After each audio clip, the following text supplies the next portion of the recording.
Ok, bueno, estoy muy contento. Tengo una persona muy especial acá de invitado, José Hinojosa, que es un profesional chileno que trabaja en la industria semillera. Actualmente en Chicago, él es gerente del sitio de Malta, Illinois, que es un site de R&D, pero voy a dejar que él haga su introducción, que nos diga un poco el background que tiene, sus estudios, que son bastante extensos, y en qué está hoy día José Hinojosa. Sí, hola Cristóbal, gracias ahí por la invitación, ¿no? Muy contento de participar en esta iniciativa. Claro, como tú dices, estoy en un lugar cerquita de Chicago, es en Malta, Illinois, que es como la entrada al Corn Belt, que es una zona de producción agrícola muy importante. Es un centro de biotecnología que tiene elementos de innovación y tengo la oportunidad de ser director de ese centro desde que se abrió hace un par de años. Y si remonto un poco a cómo llegué a la industria semillera, esto partió en la sexta región eh, con una industria nueva donde Chile era el punto de partida para la contrastación. Ese fue como el gran valor que creó Chile como país, la industria y el agro, de una manera de crecer para producir semillas que se comercialicen en otro lugar del planeta. Y cómo llegué ahí, bueno, yo partí en una empresa chiquitita en ese tiempo que se llamaba Lima Grain. Hoy día no es la cooperativa más grande del mundo en granos, pero ese se estableció en San Francisco Mostazal. Y ahí partí yo. Ese fue mi trabajo temporal ahí hace muchísimos años. Y partí de esa empresa. Tuve otros trabajos con Masai, y después de Masai llegué a Monsanto, y después de Monsanto llegué a Syngenta. Entonces, he estado en 3 o 4 empresas semilleras. De background, yo soy biólogo. Después de eso hice un magíster en Analytics, cuando no era, hoy día es trendy y es como sexy Analytics y Data Science. Yo lo hice cuando no era así. Teníamos que conectarnos a servidores remotos y había que escribir un mini programa. Tenías que hacer 14 líneas de código para poder hacer el servidor. Hoy día es mucho más fácil, ¿cierto? Tuve también unos posgrados en Brasil, en fisiología de cultivos, luego en la Universidad de Brasilia. También muy interesante exponerse a esta visión de un país continental, cuestión muy diferente de Chile. Chile no tiene esas características. Entonces, los países de mayor expansión económica, industrial, son siempre muy interesantes. Y en eso está Argentina, está Brasil y, por supuesto, Estados Unidos. Y mi último pasadita por la universidad fue aquí en Illinois, en la Universidad de Illinois, grande, en Urbana-Champaign, donde hice un MBA enfocado a estrategia corporativa e innovación. Y esas hard skills conectan con el trabajo que hoy tengo. Perfecto. No, y vamos, gracias por cubrir a grandes rasgos tu camino por la industria y también por la parte académica. Vamos a entrar en más detalle en esos pasos que diste al principio de tu carrera. Así que partamos con las preguntas. La primera, obviamente, yo no dije de qué país eras tú, pero te lo voy a preguntar ahora. ¿Dónde naciste? Y cuéntanos un poco cómo fue tu niñez y tu etapa de formación. Sí, no, muy buena pregunta. Creo que es un ejercicio, es bien... Esa pregunta es muy presente en tu vida personal y profesional, yo te digo, porque en tu vida profesional dices, ok, ¿cuál va a ser mi línea de desarrollo? ¿A dónde voy? Todo relaciona de dónde vengo, ¿cierto? Uh-huh. Y en tu vida personal también, ¿cuáles son tus valores? ¿Qué es lo que te mueve? ¿Cuáles son las cosas intransables? ¿O qué son las cosas que tú aspiras? Bueno, todo tiene que ver un poco de dónde uno viene. Y yo vengo yo nací en Santiago, pero toda mi niñez fue en la sexta región. Entonces mi conexión con el mundo, con el campo, con el mundo rural fue desde niño. La comuna donde yo crecí fue San Francisco de Mostazal, después de haber pasado un par de añitos en Rancagua, donde es la capital de la sexta región, pero mi crecimiento, mi desarrollo fue en San Francisco de Mostazal. Entonces ahí, entre Codegua, San Francisco de Mostazal, Graneros, esa zona, que hoy día está un poco opacado, ese mundo del agro está opacado por la expansión metropolitana de Santiago, pero sigue teniendo un core, una base muy fuerte de su cultura campesina, y eso es algo que yo disfruto mucho también.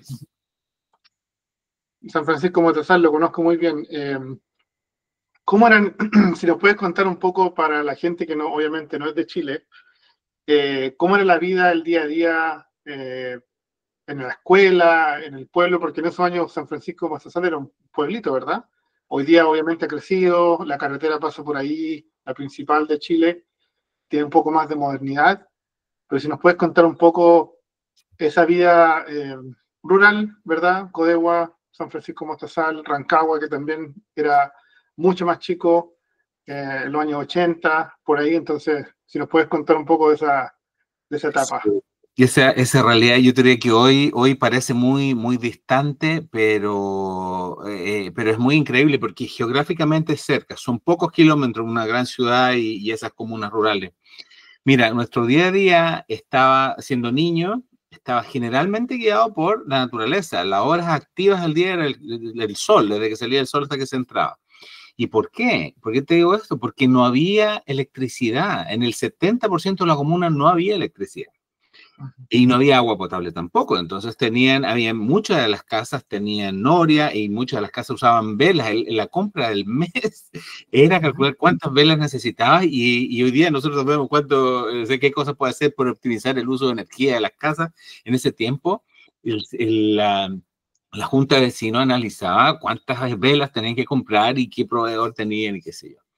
Y mi mamá tuvo la oportunidad de influenciar eso porque empezó a convencer a nuestros vecinos de que nos cambiáramos al tendido eléctrico. Pero para eso iba a costar, entonces tenían que calcular cuántas velas gastaban, cuál era la ventaja o no, qué sé yo. Entonces era un gran tema de cambiarse ahí a la electricidad.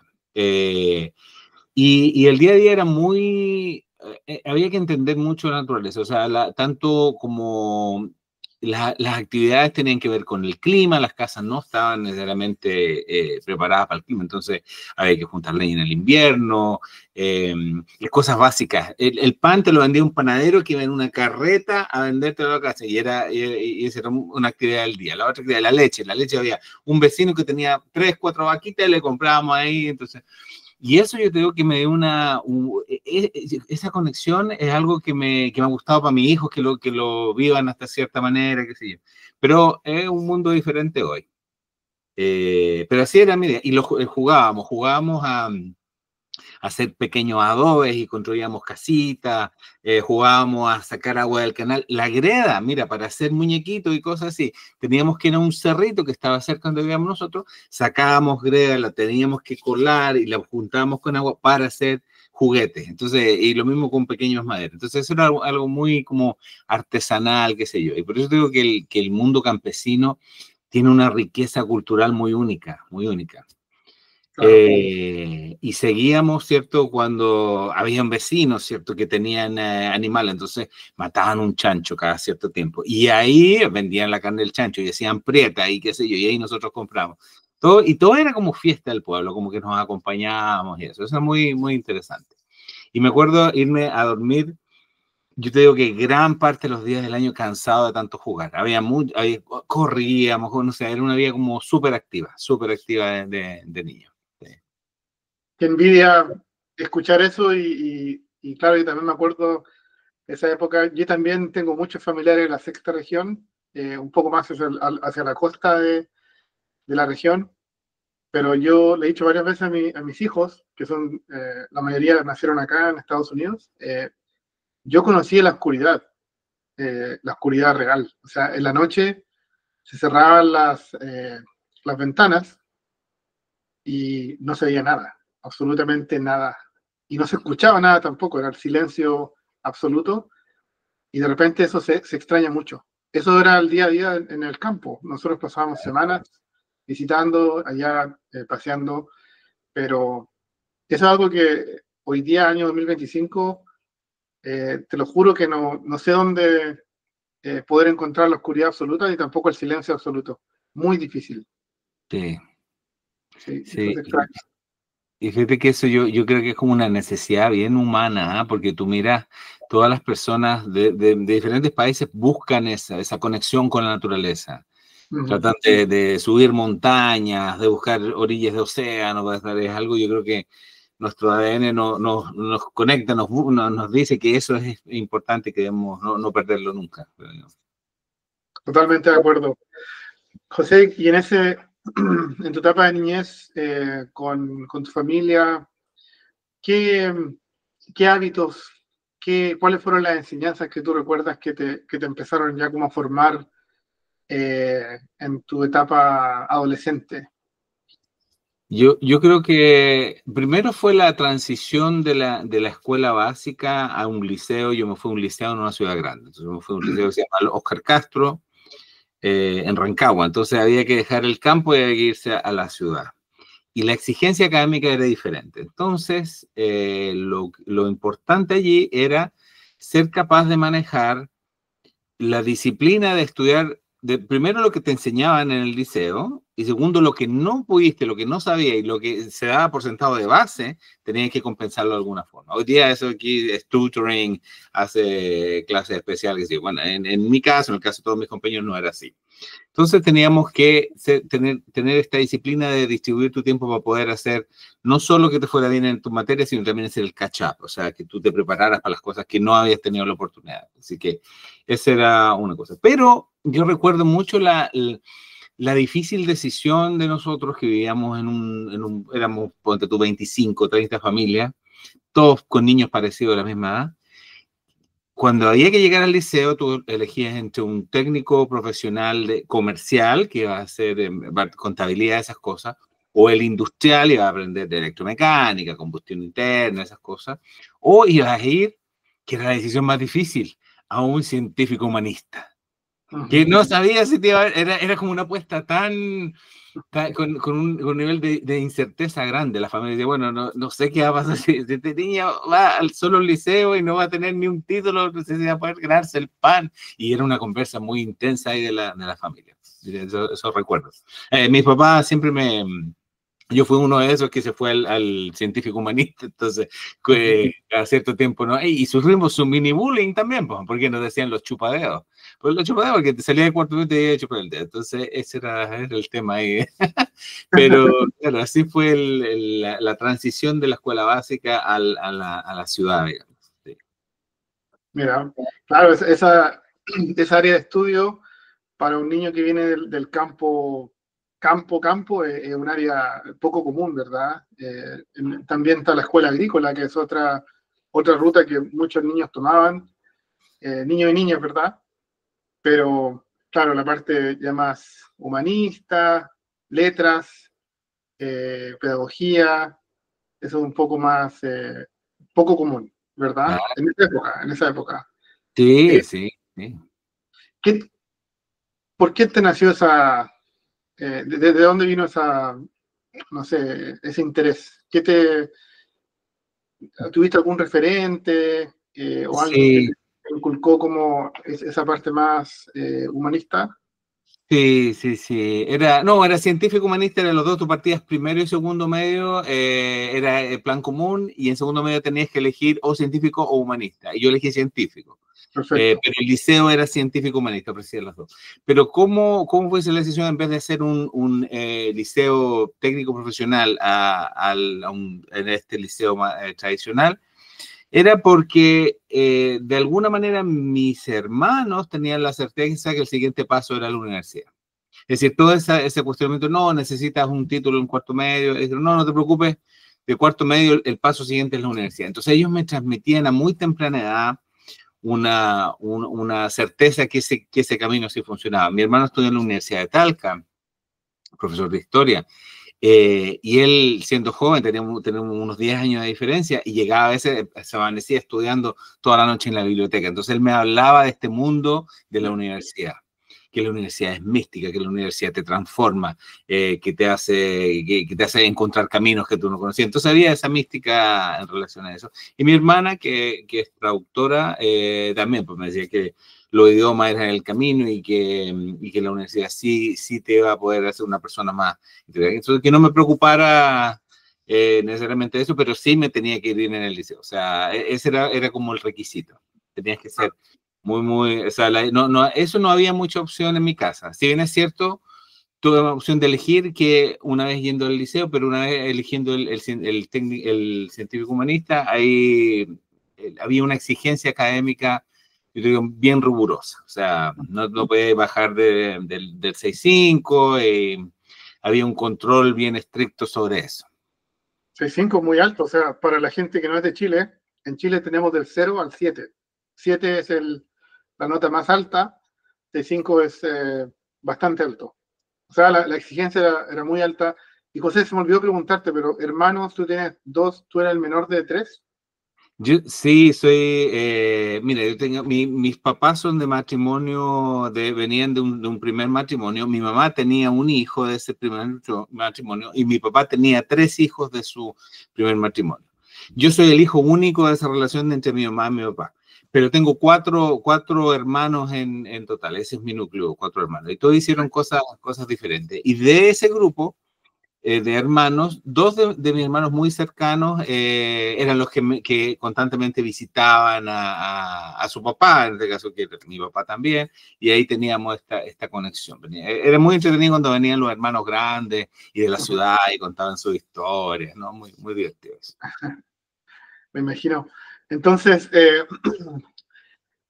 ya cuando te decidiste, después de segundo medio, te fuiste por la parte científica, ¿verdad? En ese momento, ¿en qué pensabas? ¿En solo terminar la enseñanza media? Obviamente ya tenías la idea de entrar a la universidad, pero ¿cuándo empezaste a tomar la decisión de por dónde ir? Porque la parte científica es gigante, ¿verdad? Física, biología, ¿verdad? Química, pero ¿cómo fue esa Sí, decisión? mira, yo recuerdo tener puntos de revelación. Yo creo que había una tendencia natural al área de salud, porque es algo que todos estamos expuestos. O sea, todos conocemos lo que es un centro de salud, un hospital, un clínico, todos conocemos a alguien que ha pasado algún tipo de enfermedad y necesita atención médica. Entonces, tener un médico en la familia nunca hace mucho sentido, ¿cierto? Te da cierto estatus en tu linaje académico, qué sé yo. Pero no sabía si era mi camino necesariamente, pero entendía la importancia de eso. Pero una vez estaba manejando en micro, pasando de Graneros a Rancagua, empecé a mirar los maíces que estaban sembrados ahí y me di cuenta que no tenían la misma altura, que se hacía como un pequeño gráfico con ellos. Y dije, bueno, pero esto tiene que ser una respuesta, digo, a algo, porque si el maíz es el mismo, y ahí volvemos a esto, genética por ambiente más manejo y toda la historia. Pero básicamente yo veía la expresión de los cultivos en relación al clima, en relación al suelo, y eso me llamaba mucho la atención. Eso fue, yo creo, un tema que me llamó la atención. Pero no me limité a eso en ese tiempo. Esa zona agrícola es altamente productiva, tiene muchos frutales, ahora tiene inclusive viñas, pero es una zona que también tiene la minería. Entonces, tú puedes tranquilamente tener tu carrera en un área de extracción minera, qué sé yo. Pero como empezar a entender que tu ADN tiene este código genético, es una caja de Pandora que tienes que descubrir, lo que tienes que descifrar, lo que tiene implicancias importantes a todo respecto de la vida, me llamó mucho la atención. Entonces sabía que era biología, no entendía la importancia del área médica, pero no necesariamente qué. Y en ese momento, cuando estaba terminando el liceo, la Universidad Católica de Valparaíso hizo un mix muy interesante. Ellos ofrecieron una carrera que mezclaba la base de biología pura con aplicación ingenieril de ciencias biológicas. Entonces decían, mira, si tú sigues esta carrera, tú puedes trabajar, si te gusta el área marina, puedes trabajar con un ingeniero en pesca, si te gusta el área agrícola, puedes trabajar con un ingeniero agrónomo. Y ahí dije yo, entonces puedo ser un especialista en un área más biológica, como cultivo, como genética, qué sé yo, y puedo trabajar con otros profesionales del área. Eso yo pensaba que era muy disruptivo y eso en Estados Unidos existe hace muchos años. O sea, un Bachelor's in Science hace eso siempre, independiente y que sigan su línea de especialización. Pero eso fue lo que me llamó la atención y ese fue el camino que decidí en la Universidad Católica de Valparaíso. Los mejores años ahí, ese también fue todo un episodio de mi época universitaria, muy, muy intenso, muy interesante, muy bohemio, Lo recuerdo con mucho cariño, lo atesoro de esos años. Qué bueno. Oye, ¿y alguna vez dudaste ya cuando entraste a la universidad, el rumbo que habías tomado? No sé, ¿pensaste en quizás cambiar de carrera o algo así? Porque igual yo he conocido a harta gente, ¿verdad?, que han tomado la decisión, van en la mitad de la carrera y tienen, no sé, una revelación y dicen, no, esto no es para mí, no me veo haciendo esto de por vida, me voy a cambiar a esto otro. ¿Cómo fue esa parte para ti durante esos años en la universidad? Sí, mira, las carreras en general de ciencia básica en Chile tienen un desafío muy grande porque no existe las carreras no están bien definidas. Un gran porcentaje sigue en academia, entonces tienen que hacer un posgrado para trabajar en el mundo académico, y un porcentaje bajo va a la industria. Entonces, eso me hizo pensar, digo, bueno, me irá bien siendo en este caso biólogo, después queriendo trabajar con agrónomo, y no tenía tanta claridad. Entonces ahí pensé, dije quizá, y compañeros míos que estaban en el mismo plan de estudio hicieron eso, dejaron la carrera de biólogo y se cambiaron a la carrera de ingeniero agrónomo, en este caso otra ingeniería, porque hacía más sentido salir al mundo laboral con un título más conocido, más tradicional. En mi caso yo lo cuestioné, pero después me di cuenta, al tener la influencia de ciencia básica, donde tu camino profesional termina más o menos con 2 posgrados adicionales, dije, bueno, no hay problema, termino ya y en mis especializaciones voy encontrando otra, me especializo más. Y entonces eso me dejó como tranquilo, pero recuerdo sí que fue un momento de análisis, digamos. ¿Sigo en esta carrera o no? Porque finalmente es tiempo, recursos, una serie de cosas. Pero decidí terminar la carrera y después especializarme. Ese fue como el proceso que seguí. ¿Cómo fue el apoyo de tu familia en esa época, José? Sí, no bien, pues la familia siempre bien, pero muy, muy contentos de que en este caso un hijo estudiara cosas que le gustaran, que fuera creciendo, adquiriendo habilidades. Pero una de las cosas que las familias de clase media baja, dependiendo de la categoría, lo tienes relativamente claro, que es que tú tenés una chance nomás. Entonces, tú no vas a tener la chance o en este caso, cambiarte muchas veces de carrera, o que si no te van a entender, y hay un porcentaje no menor de estudiantes que quedan a medio camino. Entonces, eso, sí, siempre apoyando con toda la energía, que yo siguiera mi camino, que encontrara mi pasión, que hiciera lo que me gustara, pero también muy consciente de que este proceso tiene límite, y si nos pasamos el límite, bueno. Claro. Entonces, sí, pero muy, muy apoyadores y muy, bueno, la disciplina fue el tema. O sea, si te tiene que ir bien en la universidad, pues no tenéis muchas chances Claro. de que te vaya bien. Aparte que tú igual estudiaste en otra región, la quinta región de tu casa, esa universidad está como a casi 3 horas, por ahí. Claro, entonces había que irse a vivir allá, buscar una pensión, o después, perdón, arrendar algo con los otros compañeros, pero claro, un tema era irse a vivir a otra región. Entonces, además del costo de la universidad, tiene otros costos, el costo de la vida, qué sé yo. ¿Y cómo fue tu primer trabajo? ¿En qué trabajaste? La primera vez que alguien te pagó por algo, no sé, ¿cómo fue Sí, eso? sí, mira, es muy como en las zonas rurales, hoy día quizás esto se ha cuestionado, pero yo tenía como 11 años, y todos los jueves se hacía una feria en donde yo vivía, y se habían puestos de un montón de cosas, pero había un señor en particular que había tenido un accidente eléctrico. Él era un electricista de profesión y había tenido un accidente eléctrico severo. Entonces él tenía un furgón Suzuki que llevaba maceteros, eso es lo que él vendía, llevaba maceteros. Entonces los ponía, y los que no se vendían se tenían que recoger, pues. Y él como que eso les molestaba. Y un día yo, pasando la feria con mi mamá, le ayudé al señor a poner unos platos. Y él vio que yo lo hice con buena intención y me dijo, ¿sabes qué? Te voy a pagar. Me dijo, ven todos los jueves y hacemos, si tú me ayudas a montarlo y me ayudas a lo que no se vende, a recogerlo. Y mi primera pregunta fue, ¿y si se me queda un plato? Dije, no, me dijo, no, tranquilo, lo hacemos, me enseñó ciertas técnicas, qué sé yo. Claro, entonces ese fue mi primer trabajo, y después Yo diría que estando en el liceo, entre tercero y cuarto medio, bueno, antes de eso, perdona. El trabajo, por temporada, el trabajo de verano es muy, muy común. Entonces, fuimos a cosechar duranos, cerezas, ciruelas, ¿cierto? Eso era el trabajo. Eso todos los veranos en el liceo hacía eso. Hasta que una vez surgió la posibilidad de encontrar un trabajo en la ciudad. Me acuerdo que fue toda una conmoción. Imagínate, dejar tu trabajo que era relativamente fácil, íbamos en bicicleta, cosechábamos fruta en la mañana, ganábamos plata, qué sé yo. Pero había una opción de irse a trabajar en un restaurante, y algo muy raro para nosotros. En la zona donde yo crecí no había un restaurante. Entonces era como todo nuevo, era ir a la ciudad, era de garzón, era ser un garzón, era servir comida, entonces no sé, era como raro, pero se suponía que se ganaba muchas lucas. Ese fue el tema. Entonces tú tenías acceso a propinas, no sé, entonces ese fue el tema. Y eso fue lo que hice, fue como el sentido de aventura, de cambiar todo, dejar todo lo que conocía, dejar a mis amigos, qué sé yo, por irme a este trabajo en la ciudad. Así que eso fue. Así que partí desde acomodando maceteros de greda, un día este señor, ahí tuvo una serie de trabajo hasta ese en el restaurante.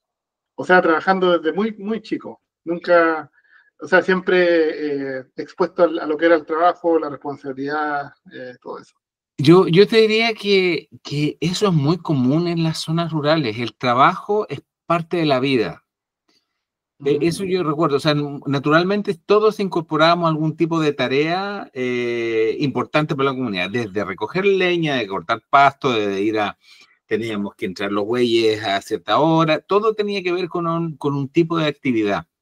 Y eso, y entonces en ese sentido nunca lo entendí yo como un trabajo, porque era como tu estilo de vida, la forma que vivíamos, ¿no? Pero sí, desde temprana edad, sí, todos trabajando, claro. Entonces, cuando tú ya sales de la U, te gradúas de biólogo, ¿verdad? ¿En qué momento ingresas a la industria en la que estás ahora, la industria de semillas en Chile? Ahí fue muy, muy particular. Mi primera exposición en la industria de semillas fue cuando estaba, ponte tú, en segundo medio, trabajamos los veranos ahí, y había que secar, trabajaba en turno de noche, entonces había que secar, trabajaba en el secador de semillas y llegaban camiones, ¿cierto? Y había que secar esta semilla. Y mi trabajo en ese momento era con un almohadón gigante, venía una línea de transporte, ¿cierto? Y tú tenés que recibir el maíz abajo, en el secador, para que no hubiera golpe de esas mazorcas de maíz. Entonces, eso para mí era inaudito, porque no tenía por qué, pero hoy día entiendo que tiene un tema fisiológico importante. Entonces, esa fue mi primera exposición al mundo de las semillas, cuando tenía entre 14 y 15 años trabajando en un verano en una planta en San Francisco Mostazal para la empresa Limagreen. Entonces dije, ok, esto es una industria y esto es algo valioso que están produciendo, porque eso al final, esa semilla, se exportaba. Imagínense, se iba a Francia, entonces nosotros la pusimos acá, qué sé yo, y se iba a Francia. Eso, además de los despanojes. Esa fue mi primera exposición. Después de esa experiencia me fui a trabajar a este restaurante y trabajando en el restaurante, mi universidad la terminé trabajando en el mismo restaurante, pero en Viña del Mar. Entonces ese fue mi trabajo de verano, pero cuando estaba en el último año de universidad, ya lo empecé a trabajar de nuevo en semilleras, pero ya con otra empresa que era Masai. Y ahí era el tema, porque trabajos temporales siempre hay, pero ahí ya se venía algo más duro, que era tratar de conseguir un trabajo full time. Y ahí, gallo, ahí las cosas son duras, porque independiente que seas biólogo, físico, químico, lo que sea, ahí tenés que competir con técnicos agrícolas con mucha experiencia, profesionales de muy buen nivel, con ingenieros agrícolas, con ingenieros agrónomos, y después tenés que lidiar con Brier, que son doctores en genética que trabajan ahí. Entonces la carrera se pone un poco, se complejiza ahí sus niveles. Y bueno, eso fue lo que yo decidí volver a esa industria. Eso es lo que quería hacer. Ahí trabajé en Masai y ahí el trabajo fue empezar a trabajar los veranos, los últimos 2 veranos de la universidad, para tratar de conseguir una pega full time. La añorada posición de planta, que una empresa creyera en ti y que fueras de planta y que te entregara una camioneta y que pudieras ser. ¿Has visto como ese meme que dice yo quiero ser como ellos? Bueno, yo quiero ser como los agrónomos, que eran así como legendarios, porque eran rudos, cancheros como tú, así andan en camioneta. Entonces, todos nosotros aspirábamos a ese mundo. Perfecto. ¿Cuánto tiempo estuviste trabajando en Masai? Que aparte, para que la gente sepa, esa empresa es chilena, ¿verdad? Es una empresa chilena de Sergio Masai Drago, que él consiguió algo que, si estuviéramos en Estados Unidos, sería de un highlight importante, porque él consiguió un contrato para una empresa multinacional que era Monsanto, de hacerle servicio de contratación de multiplicación de semillas por 10 años. Imagínate, está como ¿cómo se llama el que vende el agua, que le vendió el agua a Coca-Cola? Algo parecido. Él, imagínate, consiguió un contrato millonario por eso, con ese contrato creó toda una empresa. Contrató agrónomos, creó equipos de técnicos, invirtió y creó infraestructura, qué sé yo. Entonces, eso fue una etapa bien interesante en eso. Y trabajé 3 temporadas largas con ellos, desde siembra, desde espanoje, después secado. Y uno de los logros que tuve ahí trabajando con Masai Agricultural Services es que me nombraron, era como jefe de turno, pero era supervisor rotativo. Entonces tenía la capacidad, había multihabilidad. Entonces podía recibir camiones, procesar camiones, desgranar, hacer envíos y despachos. Olvídate. Yo me sentía, era como súper, no sé, multifuncional, me gustaba eso. Así que fue... Te dio mucha exposición al proceso y también imagino que empezaste a interactuar con gente del hemisferio norte, ¿verdad? Y ahí está. Es que es así. Tú empezás a hablar con gringos, empezás a descubrir que hay otra conexión de esta industria, ¿cierto? Y claro. Porque tú, luego de Masai, pasaste a Monsanto, una empresa norteamericana, que en esos años tenía sede en San Luis. ¿Cómo fue esa transición de la empresa local a la multinacional? Sí, yo recuerdo, y yo creo que todavía se dice eso, el cambio de la .cl a la .com. Y eso tiene que ver con la cultura corporativa, qué sé yo, pero también la cultura propia del país. Dentro de Estados Unidos, un país gigante, pero las empresas del Midwest tienen una ética de trabajo particular, son muy enfocados en lo que hacen, son muy comprometidos, qué sé. Entonces ahí te das cuenta que hay un rigor asociado con la industria que trabaja en diferentes roles muy claro. Y mi posición es eso, que tú tienes que tener las ganas, el compromiso, la ética, y luego descubrí otra cosa que era igual de importante, la preparación académica. Claro. Cuando empecé a mirar la industria y son todos máster y doctores, te das cuenta que una industria donde tenéis más del 80% personas en el nivel máximo de educación de su especialidad, es una industria altamente competitiva.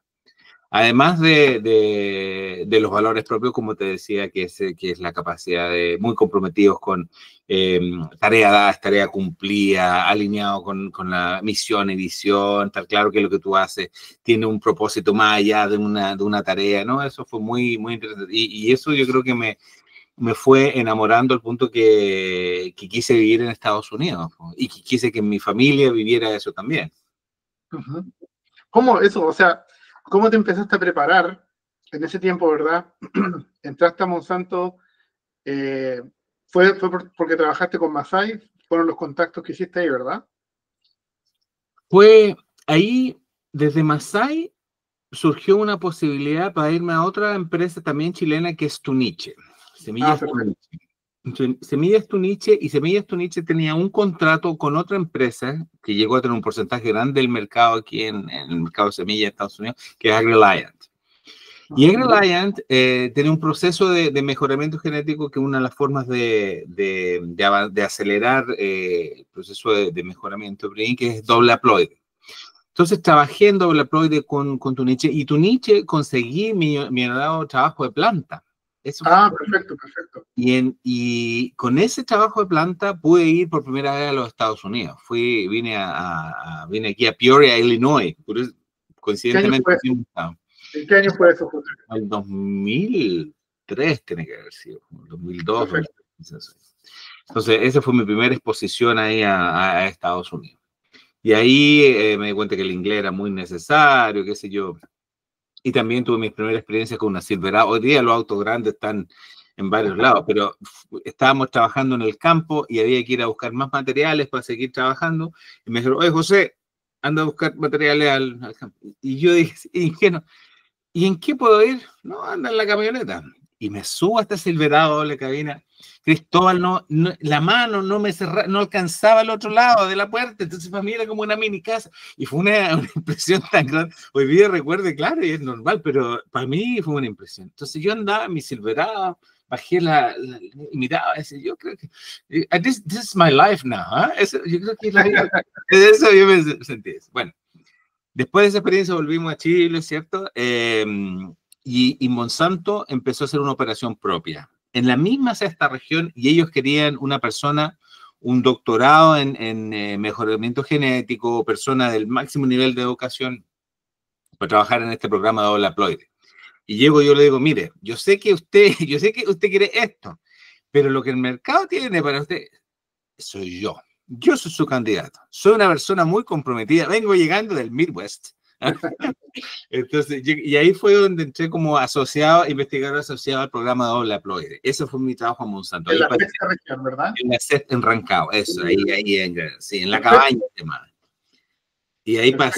Y ahí pasé de la .cl a la .com ahí de la etapa. Y ahí fue otras cosas. O sea, muy agradecido la oportunidad con Tuniche. O sea, yo pasé de Masai, que era una escuela bien aspiracional, entendía que Monsanto era grande, a tener la oportunidad de un trabajo de planta con Tuniche, viajé al extranjero con Tuniche, y yo luego me cambié a una corporación grande, y ahí yo te digo que las escalas eran diferentes. O sea, se tomaron meses en el entrenamiento, el onboarding eran meses, y era en inglés, y había que tomar reuniones, y era otra cultura. Y ahí empezamos a ir a la casa matriz, pues, San Luis, Missouri.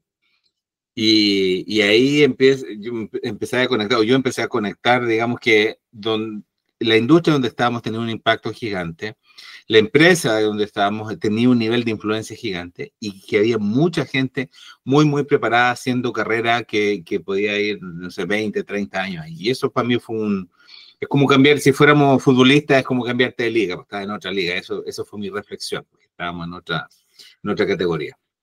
Perfecto, claro. En esa época Monsanto era la empresa número uno del mercado de semilla mundial. Claro, claro. Sí. Semilla y también traits. Sí. Claro. Eh, ¿En qué momento, bueno, o sea, tú entras a Monsanto, ¿cómo fue tu proceso de aprender inglés? Obviamente me dijiste, te diste cuenta rápidamente que eso iba a ser un diferenciador, pero ¿cuándo tomaste carta en el asunto? ¿Cuándo te empezaste a autoenseñar o aprender ya más formalmente? Sí, ahí el inglés yo creo que partió muy chico, llegaban eran unos elders que venían a ser de la iglesia Mormones, claro. mormones, y ellos nos hacían estos mini summer camps donde enseñaban inglés. Entonces fue mi primera exposición a alguien de inglés nativo, ¿cierto? Que nos explicaba eso. Con todo un tema de que a nadie le gustaba que otra religión quisiera influenciar ahí, pero a nosotros nos gustaba mucho el inglés. Entonces, esa fue mi primera exposición. Y siempre entendí que este idioma te podía ayudar a conectar con el otro lado del mundo.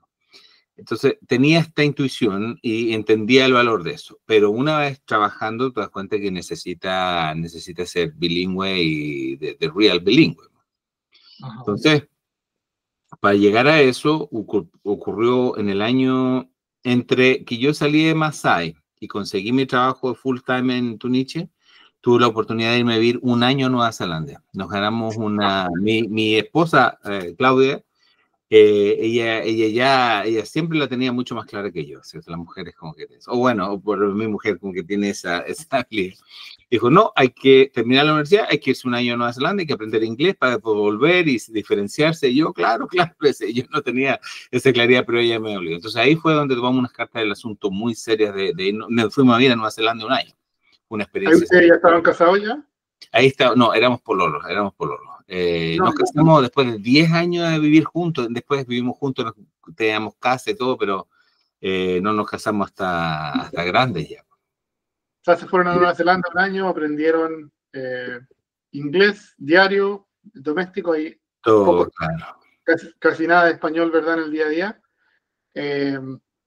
Volviste a Chile y entraste con Monsanto, ¿verdad? Ahí entré con tu Nietzsche y después de un año con tu Nietzsche entré a Monsanto, así fue, claro. Y ahí ya tenía el inglés, claro. Ya. Claro. ¿Y en qué momento te das cuenta que existe una posibilidad real de dejar el país? Eh, ¿Cómo pasó esa? ¿Cuándo te diste cuenta que ya era como algo que podía ocurrir? Ocurrió un fenómeno muy interesante que es el documento de desarrollo personal individual, Ya. donde tú vas poniendo tus habilidades, tus deseos, tus pasiones, y eso va haciendo un match con lo que la empresa necesita. Y las empresas multinacionales tienen vías para que tú puedas concretar eso. En la medida que tú tengas la capacidad de crear valor en una posición, pero a su vez crecer en ese espacio donde la empresa necesita, las empresas multinacionales apoyan mucho eso. Y ahí me di cuenta que si era serio en eso, conseguía no tan solo el posgrado, sino que la habilidad es necesaria, el lugar físico probablemente no iba a ser Chile.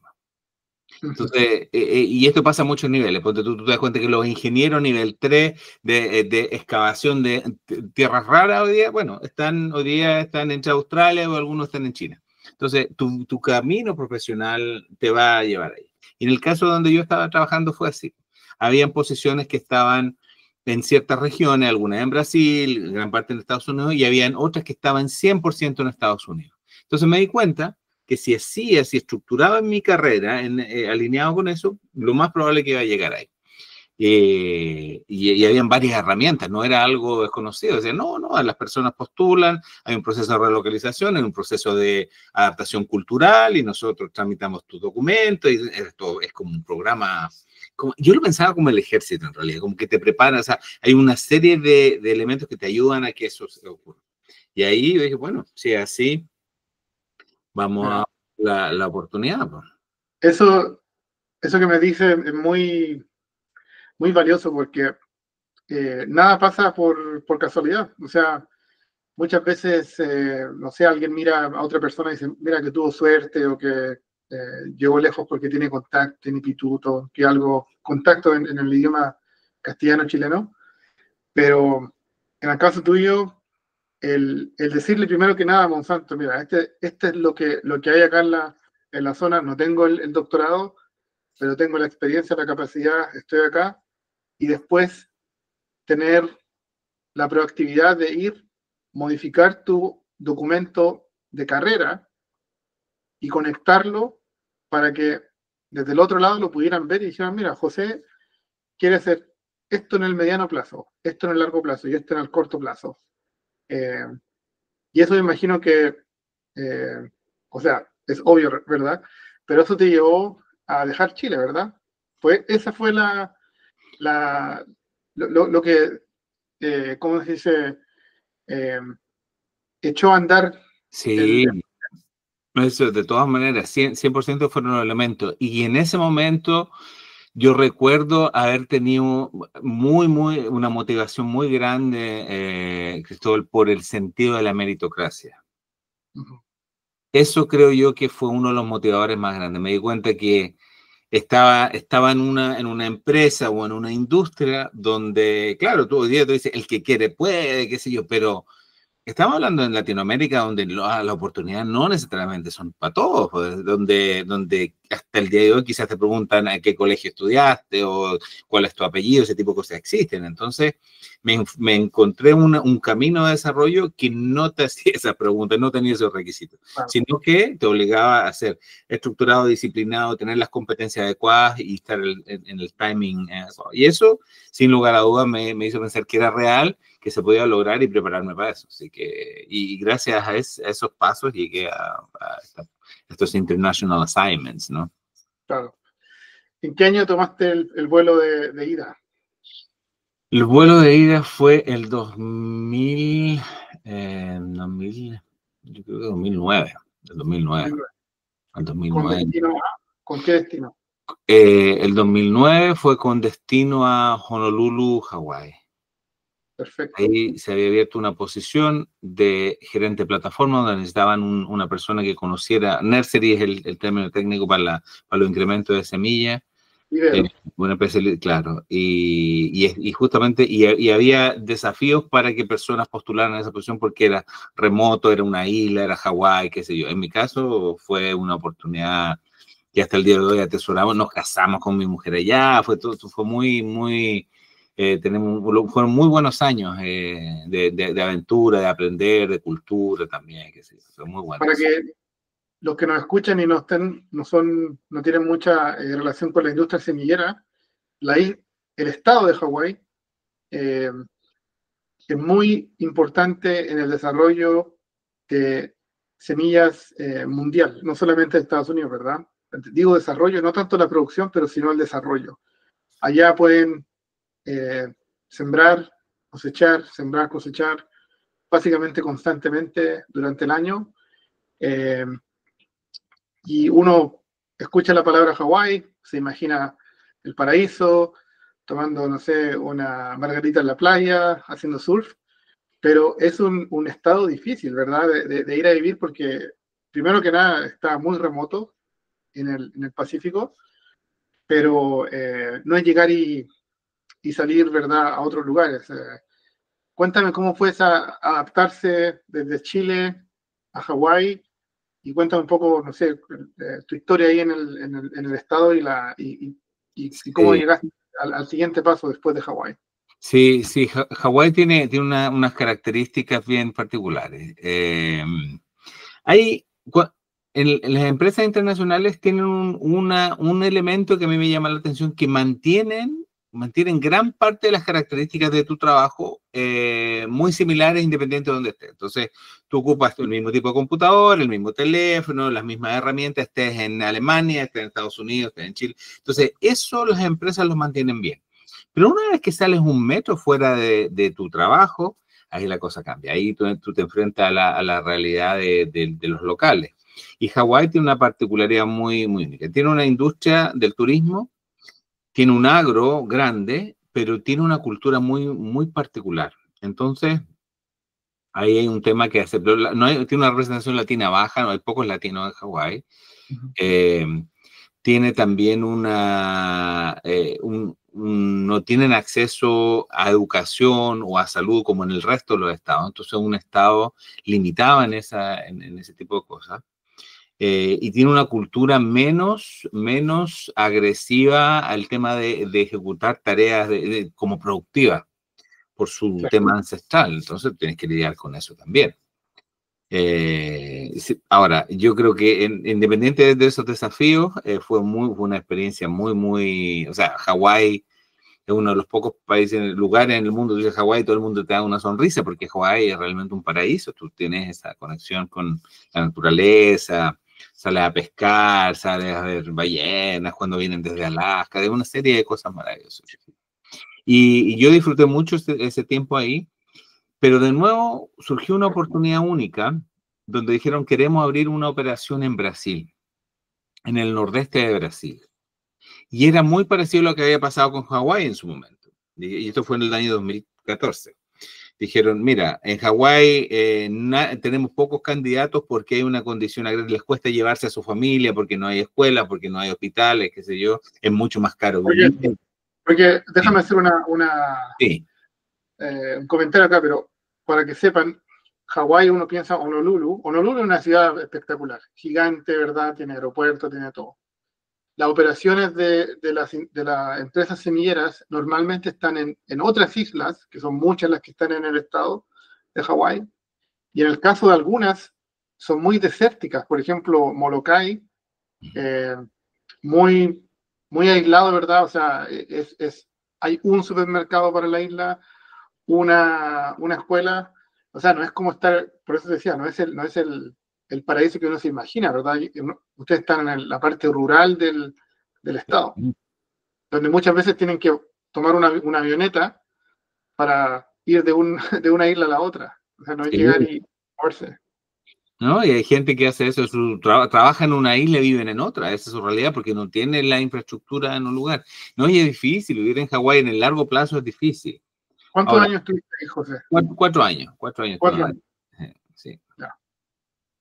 Y ahí salió la oportunidad en Brasil. Y en Brasil ocurrió lo siguiente, Brasil tiene ciertas restricciones para poder importar y exportar semilla, entonces no podía utilizar la red internacional que el resto del continente tiene. Estados Unidos envía semilla a Argentina, a Chile, inclusive ahora hasta Perú, qué sé yo. Entonces tiene una red de poder enviar su semilla de la forma logística bien eficiente.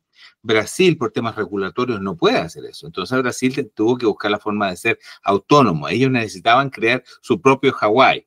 Lo que hace Hawái de multiplicar varias veces en un año calendario, tener varios ciclos de cultivo, varios veranos, ellos necesitaban eso mismo. Y había un director que venía de Pioneer, que se llama John Chopper, que identificó el nordeste de Brasil como la zona ideal para aquello.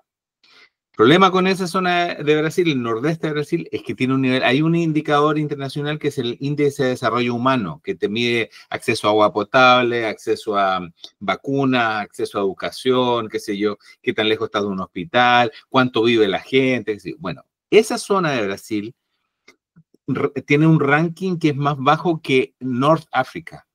Es decir, las personas, cuando en el año 2014, se morían de condiciones sanitarias básicas, que ya no se mueren el resto. En Chile hace 40 años que no se morían de, no sé, de neumonía. Bueno, ahí todavía se morían de eso, porque no tenían esa condición.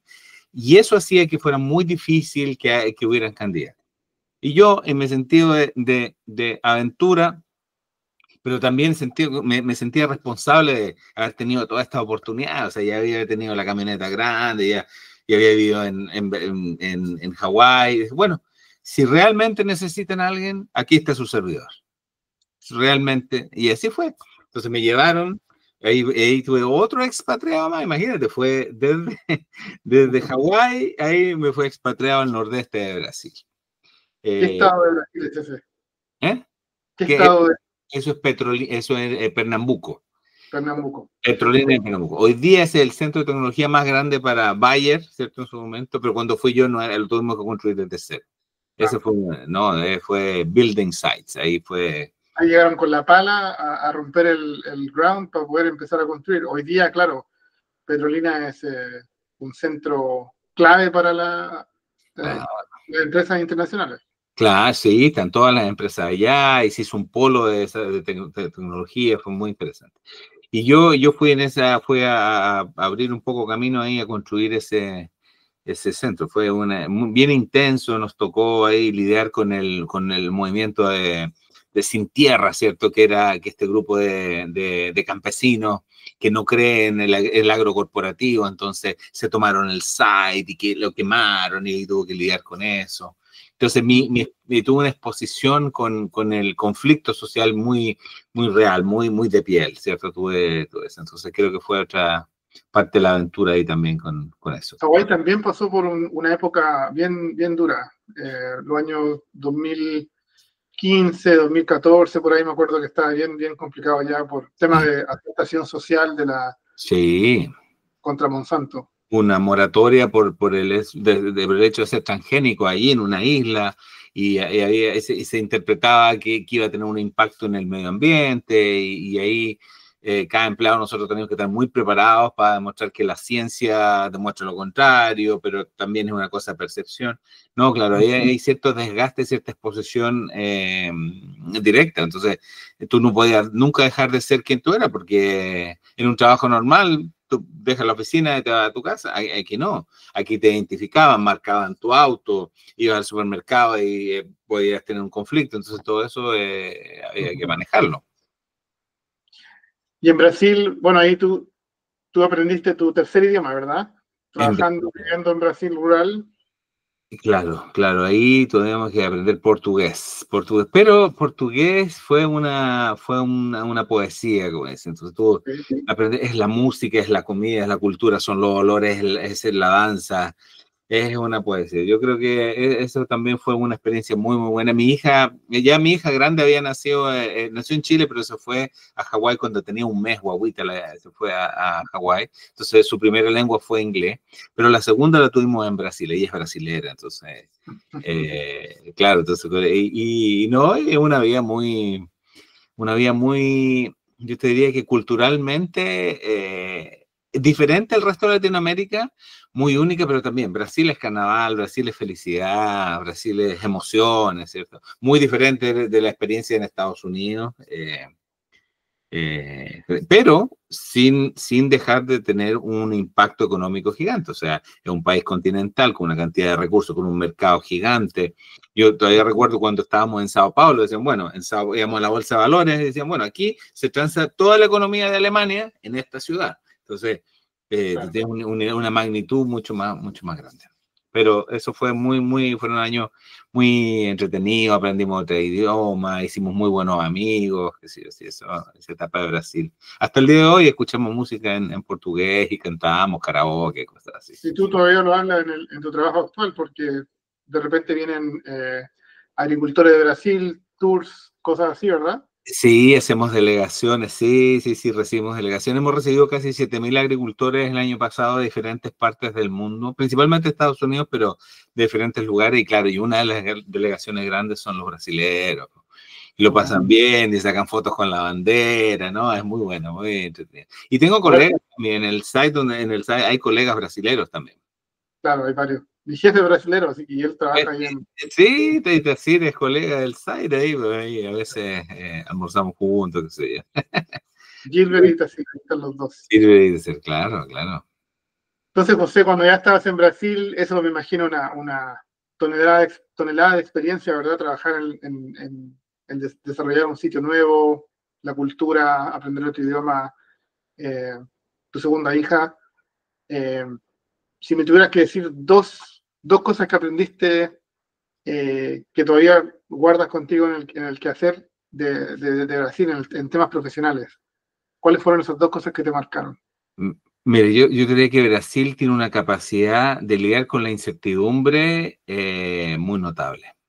¿No? Ellos tienen la capacidad de operar en la incertidumbre de una forma muy estructurada. Es un rango cuando tenemos que tomar una decisión, cuando tenemos que diseñar un plan de ejecución, cuando tenemos que integrar diferentes grupos, ellos siempre van con un rango de opciones. No son, yo te diría que en mi experiencia, la cultura americana y la cultura europea es mucho más pragmática y las cosas son de una línea u otra. En Brasil no. En Brasil tú tienes un rango y las cosas pueden ser sí o pueden ser no en el mismo contexto. Entonces eso puede dificultar tu capacidad de trabajo en equipo. O sea, como estamos hablando de esto, como hablamos del otro. El brasileño te dice, estamos hablando de los dos. Pero ¿cómo? ¿Es sí o no? Es ambos. Es sí y es no. Depende. ¿Depende de qué? Depende de lo que tú me quieras decir. ¿Pero cómo? Y entonces eso, yo recuerdo haber tenido cierto nivel de frustración lidiando con esa capacidad. Después con el tiempo lo entendí, que es una habilidad muy importante. Y de hecho hoy día, si tú piensas, ¿cuál una habilidad, por ejemplo, de los equipos ejecutivos? Es lidiar con la incertidumbre. Sí, eso es algo que se necesita. Y culturalmente los brasileños lo tienen. A brasileños y argentinos lo desarrollan a muy temprana edad. Lo otro que me gustó mucho de Brasil, que al ser un país tan grande, entiende que los problemas, la complejidad en la industria donde tú operas es siempre de un nivel muy elevado. Por lo tanto, necesitas un nivel de educación técnica alto. Entonces te encuentras muchos profesionales, que eran muy diferentes a mi experiencia en Chile, pero muchos profesionales con magíster y doctorado en su área trabajando en la industria. Muy común eso. Entonces, en ese sentido, lo encontré más parecido a Estados Unidos. Perfecto. Y mucha especialización técnica en cosas bien específicas, ¿verdad? No tan general. Súper, súper. Ellos desarrollaron estos programas de entrenamiento que se llaman Lato Sensu o Strictus Sensus. Entonces tienen la capacidad como diplomados, especializaciones, pero van al nivel de, en el caso de nuestra industria, técnicas específicas de tratamiento de semilla, técnica de rescate de embriones, técnicas muy acotadas, son especialidades, y ellos dominaron bien ese tema de especialización. Perfecto.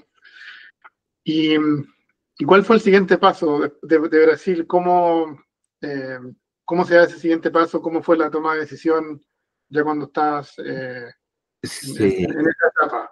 En ese momento Monsanto estaba siendo adquirida por Bayer y yo tenía las ganas mis hijas habían vivido ya, la más grande vivió un par de años en Hawái, pero la chica había sido 100% brasilera. Y yo tenía las ganas de mostrarle que el Midwest en Estados Unidos es una cultura, es algo importante de vivir, por sus valores, por la forma como miran el mundo, por la forma como trabajan, por la forma como construyen un mundo mejor, ¿cierto? Son bien de familia y trabajo, ¿no? Son personas que tú lo miras, es algo muy notorio. Y quería que ellos vivieran eso. Nunca se me olvidó la experiencia cuando me subí la primera vez a la Silverado o la cabina. Entonces quería que ellas tuvieran eso.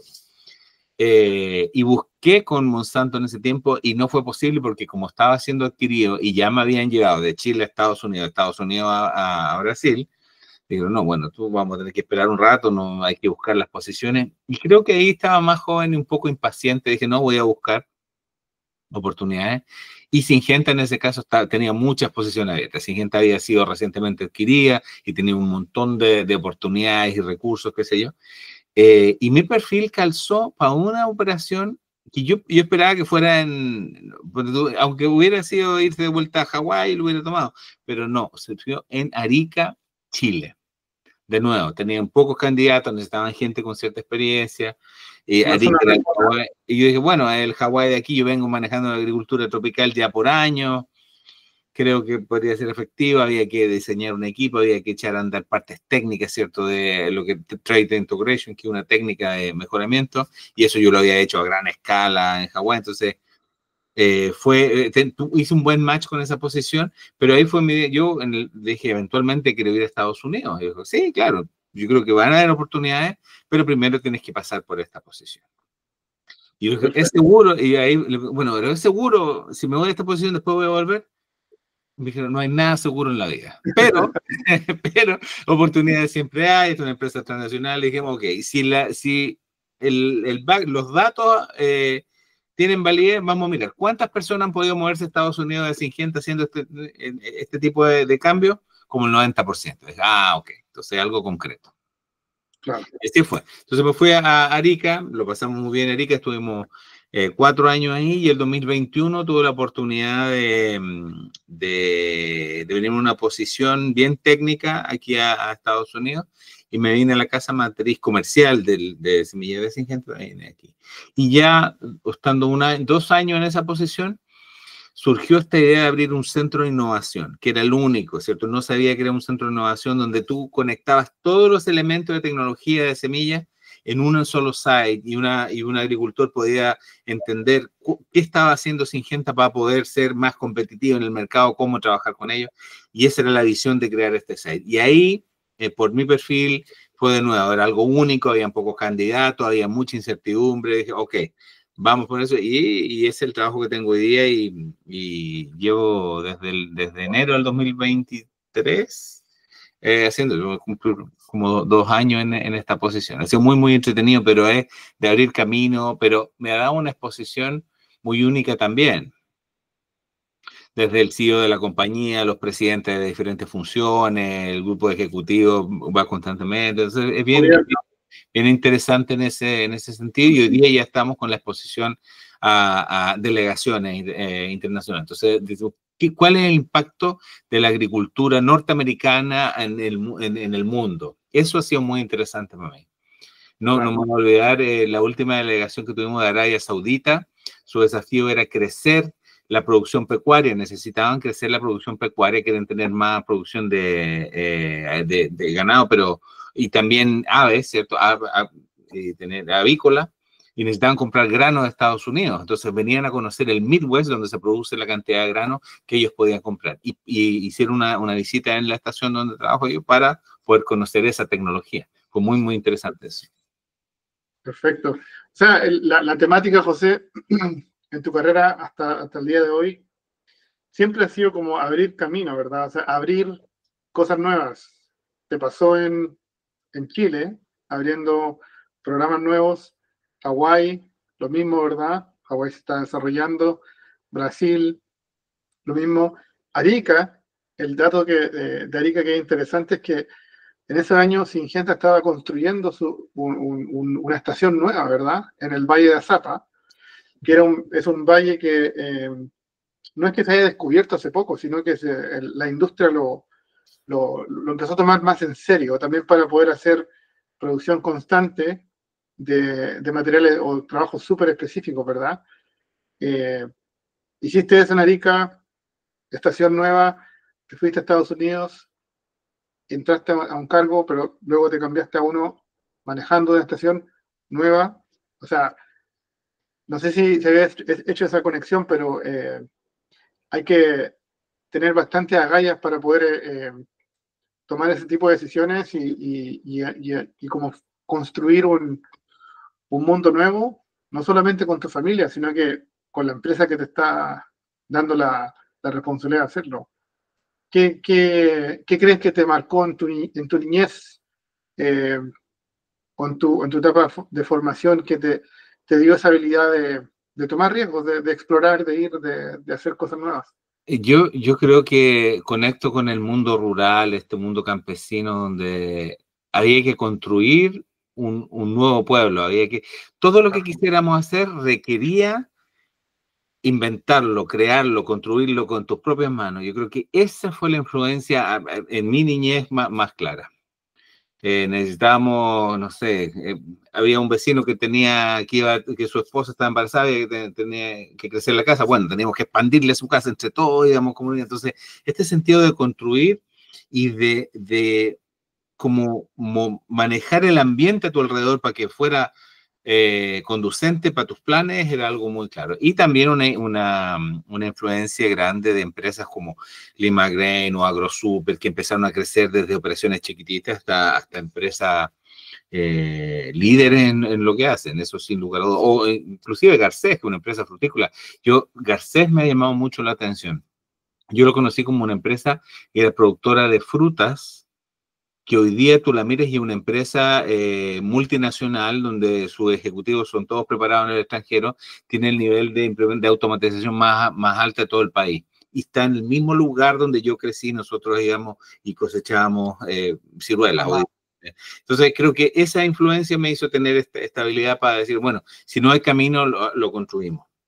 Y tus mentores y tus managers, yo creo que eso es muy importante. Todos nosotros tenemos mentores y a nivel académico, yo me acuerdo mucho, mis profesores de la universidad decían, sí, yo me conseguí esta beca para hacer mi doctorado en la Universidad de Bélgica, no hablaba el idioma, pero estaba la beca, así que fui y lo hice. O sí, tuve que ir a Francia, o sí, tuve que ir a Estados Unidos. Entonces, también eso se relacionaba con este punto de que si tú quieres ir a algún lugar, vas a tener que hacer ciertos sacrificios. Entonces, como que esas influencias y de moverme, yo creo que mi papá carabinero, tuvo 12 asignaciones, vivió en múltiples regiones, en diferentes lugares, desde fronterizos en la cordillera hasta desérticos, no, él fue muy inquieto en eso y yo creo que lo traspasó a todos sus hijos en ese sentido. ¿Tus hermanos están en Chile? Sí, sí, en Chile, pero siempre fueron bien, pero también se movieron en diferentes regiones, qué sé yo. Han sido como inquietos. Pero creo que yo he sido el que más ha salido del país, de nuestra familia. Que rompió el molde. Claro, en ese sentido, claro. José, ¿qué le dirías tú? ¿Qué te dirías a ti mismo si tuvieras la oportunidad de escribir una carta y mandarla en una máquina del tiempo a ese José de 17 años, que está en el liceo en Rancagua? ¿Qué le dirías? Sí, esa es una muy, muy buena pregunta. Creo que le diría el de 17 años que dos cosas. Le diría, todo va a pasar. ¿En qué sentido? Le diría, mira, van a haber días que te sientes que estás en el lugar más alto del mundo, que eres dueño de todo, que eres capaz de todo, que todo te sonríe, que no hay límite, no hay cosas que no puedas lograr. Bueno, esa sensación va a pasar, porque va a tener días que no son así, que va a tener frustraciones, va a tener fracasos, va a tener dolores, va a tener desafíos grandes que pasan. Entonces, esa es una cosa. Ese día, el día que te sientes el superpower va a pasar. Pero por otro lado, aquel día que sientes que no lograste nada, que fue el fracaso más grande de tu vida, también va a pasar. Entonces, yo creo que hay esa sabiduría de pasar por estos alto y bajos. Yo creo que eso es importante. Yo me gustaría decírmelo. Eso no pienses que cada conquista es la última, no pienses que cada viaje es el último, pero no pienses que al revés, que cada fracaso es definitivo, que hay algo que va a impedir tu camino, tu jornada. Y con esa palabra de sabiduría le diría, bueno, atrévete a más, piensa más, descubre más. Ya sabes que ya conoces los dos límites y tú vas a estar entre los dos. Entonces no te limites. Y da lo mismo quién tú eres o cómo te reconoces. Hay una versión de ti que todavía no has descubierto, entonces explórala. Quizás tu versión definitiva va a aflorar antes y te va a ayudar a pavimentar este camino que hoy día estás partiendo. Entonces, esas dos cosas le diría. Genial, no, genial. Ojalá alguien me hubiese dicho eso cuando tenía 17 años, ¿verdad? Sí, hoy día parece fácil y parece muy, muy estructurado, ¿cierto? Pero es la historia. Uno aprende, lo vive. Es como decir, no te tomes todo tan a pecho. Un fracaso, bien, te caíste, levántate. Igual como cuando jugábamos a la pelota o andábamos en bicicleta, cuando éramos chicos, nos caíamos, nos parábamos y seguíamos jugando. Llevar eso a la vida profesional, que van a haber días buenos, van a haber días malos, pero tener como cuero de chancho, que se dice en Chile. Sí, sí. Y hoy día, además, sí, por favor. No, dime, disculpa. No, te digo que el cuero chancho es algo que cada vez más necesario. Yo creo que por el nivel de complejidad, por el planeta donde vivimos, por los problemas, por los desafíos que tenemos como humanidad, el cuero chancho es súper necesario. Lo vemos hoy día donde, imagínate que si las palabras te afectan a un punto importante a tu salud, y eso yo lo veo en gente que se preocupa por algún comentario o algo, imagínate, el cuero chancho es importante. No es quitar la sensibilidad, yo creo que es importante ser receptivo y ser empático, pero no te puede afectar al punto que te inhabilita, que te bloquea, que te haga mal. Claro.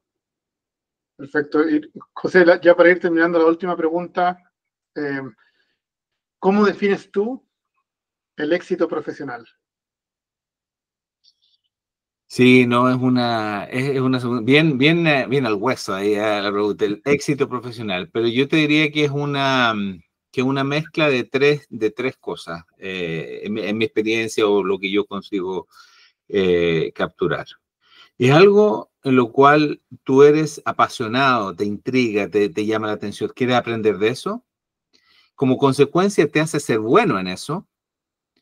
Y una vez que tú nunca vas a dejar de aprender y eres bueno en eso, tienes un impacto positivo que va más allá de tu entorno. Y eso tiene dos recompensas. Una que es a nivel de sociedad, es decir, tú a través de tu carrera haces la sociedad mejor de lo que era. Y tú, a través de lo que haces, tienes una recompensa que es en gran parte monetaria. Tú vas a ser recompensado por poner tus talentos y habilidades al servicio de lo que haces. Pero esas tres, esta última, que es la recompensa, que es el cargo, que es el sueldo, que son los beneficios, qué sé yo, eso solo llega una vez que tú descubres qué es tu pasión, qué es lo realmente te mueve. Y una vez que descubre eso, te haga realmente bueno en hacer eso. Yo no conozco profesionales que no sean, pero muy buenos en lo que hacen. Y por consecuencia de eso, tienen las mejores posiciones, pero no es que la mejor posición sea una casualidad, no. Tienes estos otros dos elementos. Son muy apasionados en esa área y son muy buenos, son expertos en lo que hacen. Entonces, Me encanta. esas tres patitas. ¿Te hace sentido? Sí, me encanta la definición. Estaba pensando, la gente que invierte en propiedades, en bienes raíces, siempre dicen, acá en Estados Unidos siempre dicen locación, locación, locación, ¿verdad? Location, location, location. Y el otro día leí un libro que decían vocation, vocation, vocation, vocación, vocación, vocación. ¿Por qué? Porque cuando trabajas en lo que realmente te apasiona, y esto va a sonar un cliché, lo haces con tanto gusto que no te molesta, no se siente como un trabajo, no tienes problema en dar más, en involucrarte más, en tomar responsabilidades, en levantar la mano cuando nadie la levanta, y eso, ¿qué trae? Te trae más oportunidades, te da más visibilidad, y eso que trae mejores condiciones de, a lo mejor una Silverado más nueva, Claro.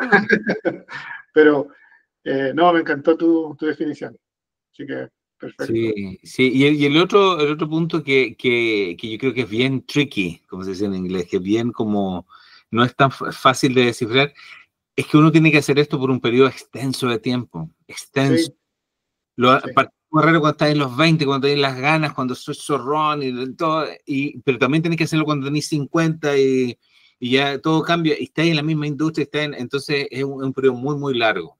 Y son muchas versiones de ti las que tienen que estar en ese libro. Entonces, por eso es tan importante que te gusta lo que hagas, que tengas pasión, que nunca dejes de aprender, pero que seas bueno en eso también. O sea, no hay... A mí me gusta, bueno, no sé, escribir. Tengo escrito dos mil libros, pero no soy bueno en eso. Por lo tanto, no es mi carrera. Pero hay otras cosas que sí soy bueno y me recompensan por aquello. Así que, claro. No, hace totalmente sentido. José, te doy las gracias por el tiempo, por la buena onda de contarnos quién es José Hinojosa. Te conozco sí ya un par de años atrás, varios años atrás, y me encanta siempre conversar contigo. Siempre hay algo que aprendo, tus experiencias de vida, trabajando en diferentes lugares, ¿verdad? Y muy agradecido por tu tiempo, como te digo, y por compartir un poquito de tu historia, porque para hablar de la historia tuya entera, yo creo que nos demoraríamos horas, ¿verdad?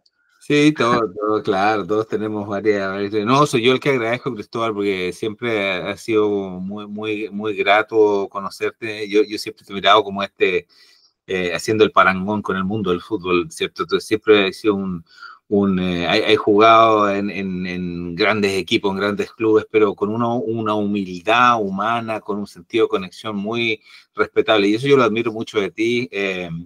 Imagínate, ahora llevamos hablando una hora y se pasó rapidito por lo mismo, así que no, muy contento. También un saludo grande porque quizás las personas que están viendo esto conozcan al Cristóbal, el profesional, pero tú tienes una familia preciosa también y eso yo creo que igual de valorable. Al final del día se van a acordar de la mitad de los cargos que tuvimos, pero se van a acordar mucho más de los nuestros, ¿cierto? De nuestra familia. Claro. Así que eso sí. No, y te espero, y sé que va a venir luego por estas tierras, así que ahí nos juntamos y Sí, sí, a cuando comer. tengas vaya. Perfecto. José, un abrazo, un saludo para todos allá en tu casa y de nuevo te doy las gracias por el tiempo y ojalá que los que escucharon esta historia les sirva de inspiración de que construyendo, trabajando con dedicación, se puede llegar muy lejos. Muchas gracias. No, gracias a ti. Un abrazo. Chao, chao.